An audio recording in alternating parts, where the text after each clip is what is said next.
hospitalized in Dikelia, a British sovereign base area on Cyprus. It's part of British overseas territory that falls outside of Cypriot jurisdiction. You got moved from Cuba's Little America right into Cyprus's Little Britain. Why Dikelia? The UK and the US remain close allies. The last place Cypher would think to look for you is inside their own system. That's what kept you safe in British military hospital for 9 years. The safest place from a whale is inside its own belly. You were a regular Geppetto. Well, it wasn't Pinocchio who led me out to safety. So who was that guy? Cypher went so far as to attack British territory, burning their own ally. That's how badly they wanted you dead. He said I was in a British military hospital. But the doctor had a Greek accent. They hire locally. Easier to trust them. Dikelia is also home to Greek Cypriots, after all. What about the Turks? They haven't returned to the south. Not yet. The Cyprus dispute is still a long way from resolved. The country is just as split as it was in '74. Turkish Cypriots in the north, Greek Cypriots in the south. Between them, the Green Line, the UN established. And Dikelia sits right on top of it. It does. Part of the buffer zone between the two groups. Another reason it was the perfect place to hide you. Easy to spot any outsiders snooping around. So how do things stand? Now, last year, the Turks declared that the Turkish Republic of Northern Cyprus is an independent state, though it's only Turkey that recognizes it. In the past, the Greeks and Turks lived side by side in the same villages. There are reasons to fight. Those came from the outside. Greece, Turkey, Britain, America, they all had their own stake in pitting the two sides against each other. But once you spark something like this, it's impossible to control. Both sides build up grudges like debt, without the foresight to see that each act of revenge just fans the flames. And then it's too late for other nations to rush in with peace talks. The embers keep on smoldering. Each nation's arrogance only breeds anarchy. The world is paralyzed by this hunger for revenge. Cyprus is no different.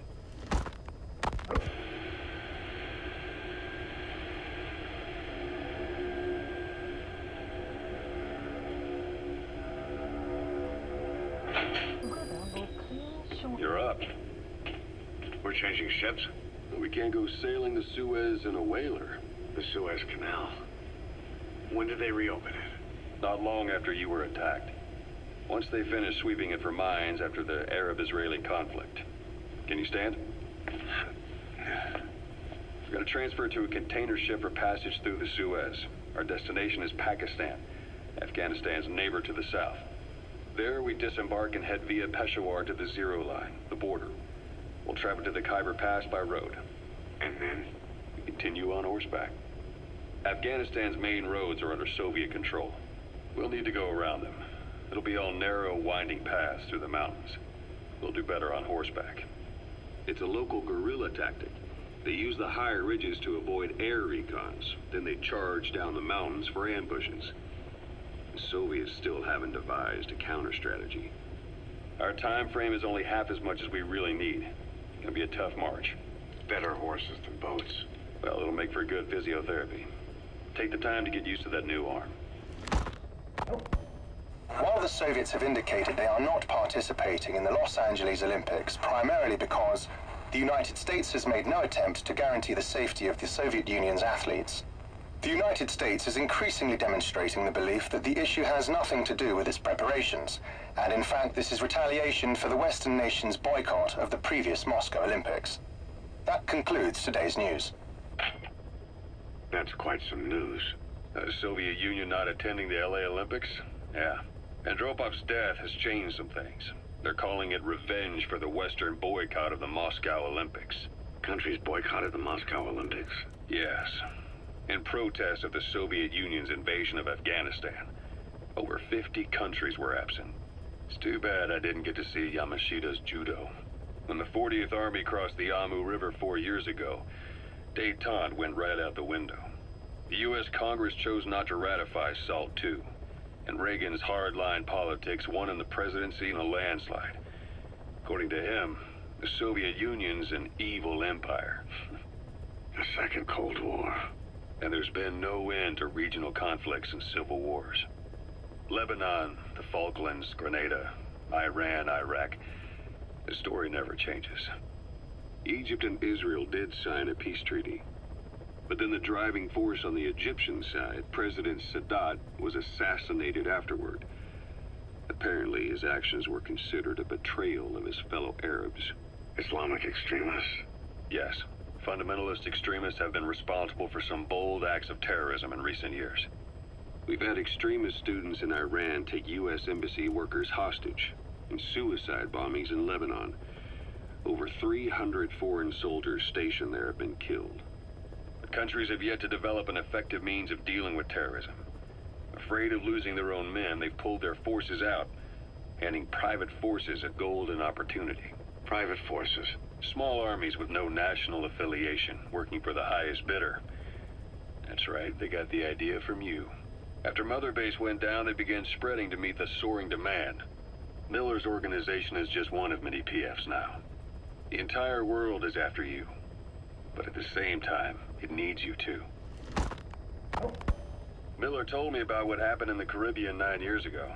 You do remember Miller. You'd formed a private army with him. An army with no allegiance to a nation.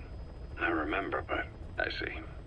You're not sure what's fact and what's a fantasy caused by the coma. It's still all a mess, huh? All I can do is tell you the facts as they were told to me. I've gone easy on you up until now. But this is where the hard stuff begins. 1974, the year before you entered your coma. You were in Colombia, operating with a small unit of men, basically mercenaries. Miller was among them. Miller was trying to find a way to turn his and your talents into a line of work. He was looking to start a business where you would fight on behalf of others around the world, those who needed military force. But the reality was, at that time, you didn't have enough gear to equip your own men. Then Miller came across this client. It was a huge job he was offering, but you had a shot at pulling it off. You accepted it and headed into Costa Rica. The client even threw in an offshore facility in the Caribbean. The Mother Base, that would be your new base of operations. Miller sure did have a head for business. As your mission went on, your unit grew and grew. More weapons, more money. Before you knew it, you were commanding 300 men. As the organization got bigger, your military powers swelled to match. It got so the international community couldn't afford to ignore you. You were just too damn successful for your own good. You, your men, had worn out your welcome. Everyone was out for you. East, West, First World, Third. It was only a matter of time before someone took you down. And that was XOF. Officially, they're an anti-terror unit under the CIA. In reality, they're Cypher's private strike force. They lured you to Cuba using Chico, the Nicaraguan revolutionary kid, and Paz, a mole who worked for Cypher as bait. While you were gone, XOF, posing as a nuclear inspection team, stormed Mother Base. At the same time, C4 they placed on the strut legs went off. The whole thing went down in minutes. XOF.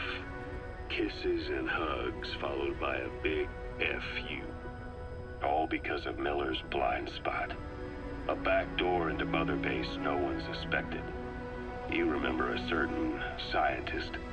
Huey was responsible for bringing the inspection team on board, giving the enemy a perfect opportunity to hit you at home. You were returning from Cuba when it happened. Mother Base came damn close to taking you with it into the Caribbean.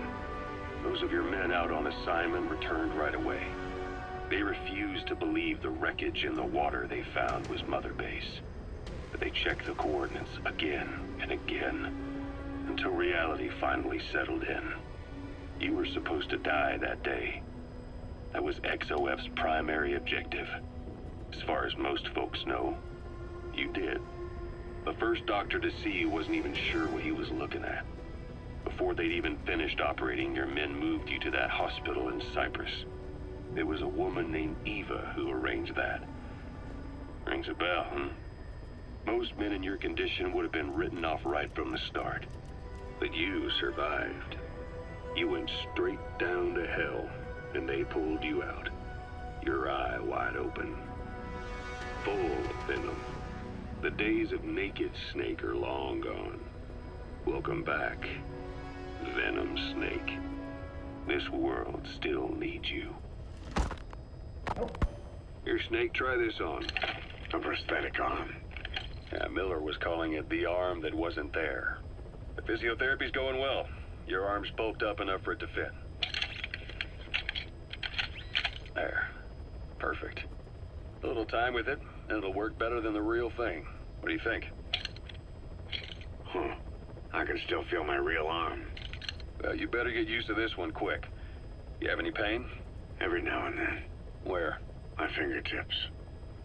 My left fingertips. Sounds like phantom pain. Your brain still remembers your old hand. Yeah. What about your vision? Can you see okay? Yeah, at the moment. Now, the shrapnel in your skull is pressing on your optic nerve. I'm told any hard impact could have an effect on your visual cortex. Yeah. The doctor mentioned that. Your brain might process visual information incorrectly. In other words, you could have hallucinations. You might see things that aren't there, or not see things as they really are. You experience any of that? I think so. When? Right after I wake up. Colors look faded. Colors, huh? Well, that's not a major concern in and of itself, but it could mean the difference between life and death in the field. You'll need to watch out for that. I will. All right. You should continue your physio. We'll be arriving soon. It's the last chance you'll get.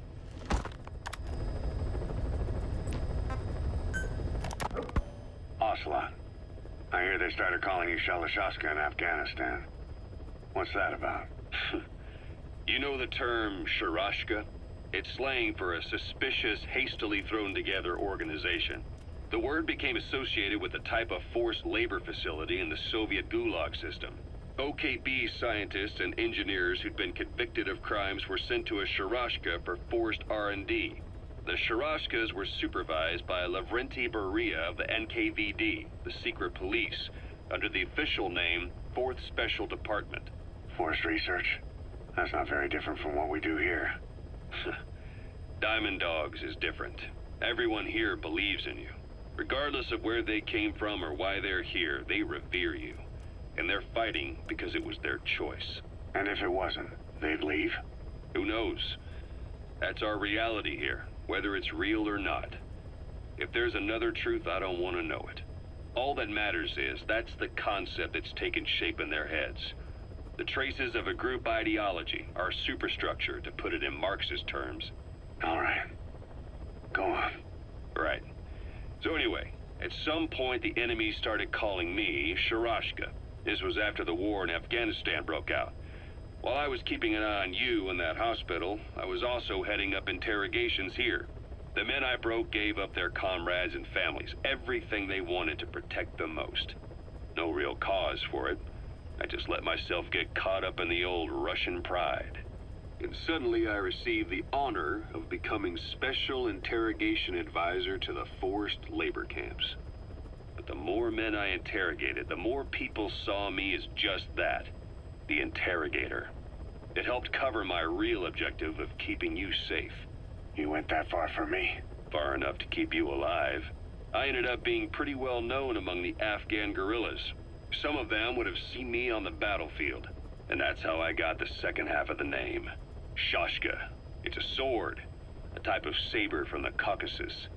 Russian dragoons and Cossacks carried them into battle. Now, the Russian Empire had a general by the name of Fyodor Arturovich Keller. His bravery earned him the nickname Russia's Greatest Shashka. Someone must have known about that, because somewhere along the line, Shashka got stuck on the end of Sharashka. The guerrillas were using the name amongst themselves, and by the time I got to hearing about it, pronunciation had wound up as Shalashashka. So, half Gulag, half Hero Sword. Is a perfect fit. But you see how rumors and ideas about people can get out of hand fast. Once you create a character and put it out there in public mind, it warps and twists with every baseless rumor. And before you know it, all people see are phantoms. In my case, it works out just fine. I'm plenty used to working under aliases.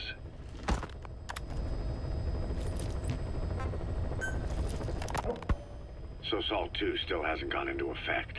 That treaty was drawn up to limit not just the size of the U.S. and Soviet Union's nuclear arsenals, but also their delivery systems. The whole deal. Just when we thought all those years of negotiations had paid off, somebody decides to invade Afghanistan. The timing couldn't have been worse. The president was in the middle of the SALT II talks back then. You mean while you were busy trying to stop Peace Walker? I heard.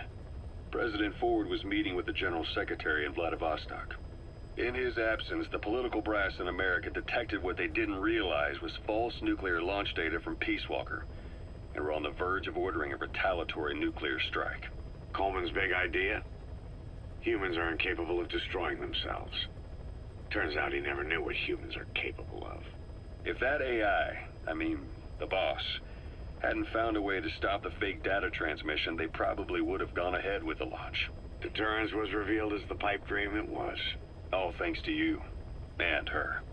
The U.S.-Soviet talks looked set to fall through. What happened in Nicaragua no doubt helped trigger a change of heart. But in the end... The time's to find the politics. When you've grabbed their tail, they turn and bite your hand. I first met you 20 years ago now. The place was Selenouyarsk in the Soviet Union. We were enemies. I was with the GRU. You were still fighting for America.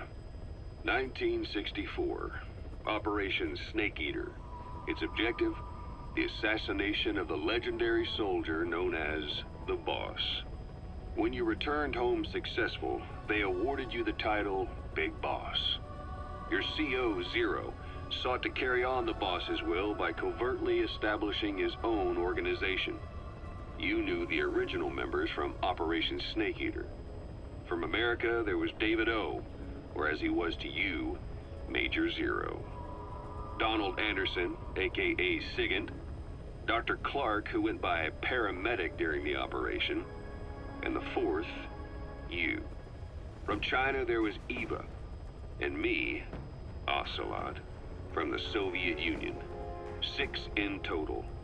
To us, government notions of friend and foe were meaningless. As were East and West, we joined forces by our will alone. Our objective was to fulfill the boss's dying wish, to make the world one. And to do it, Zero used the Philosopher's Legacy, the secret war fund you obtained during Operation Snake Eater. This organization would go on to become Cypher. I, on the other hand, was left with the problem. You only recovered half of the legacy. I had to locate the other half myself. When I found the funds, I passed them on to Zero, just as you wanted. I still trusted him in those days. We thought what he was doing was the boss's will, until he started that one project. Les enfants terribles, Zero called it. You parted ways, as did Eva, leaving only Anderson and Clark still with him. I maintained limited contact, although truth be told, we were just keeping tabs on one another. The reason was always you. After you returned to the Army and created Foxhound, you left America. For a time, even I'd lost track of you. I'd imagine Zero did too. You always were the best when it came to hide and seek. Zero created Cypher, an information network to tap into every corner of the globe. Woven together, Cypher's arteries make the world just one big organism. And that's not all. It also monitors the thorn in Zero's side. That's you, tracking your coordinates wherever you might go. The further you strayed from your roots, the larger Zero became. As if he was trying to close the gap between you. But before long, he disappeared from public life.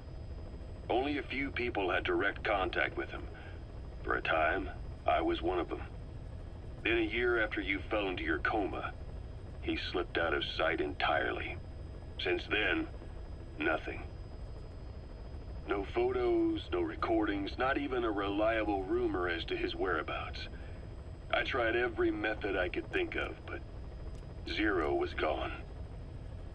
Freed of his control, his creation, his power continued to grow. Cypher is a great beast, and Zero was its spine. But even without him, it's endured, evolved. But now its body is rotting, riddled with parasites. Parasites like the ones who attacked you 9 years ago in the Caribbean, and then at the hospital. Cypher's Black Ops Unit, XOF. They learned where you were and came to wipe the slate clean.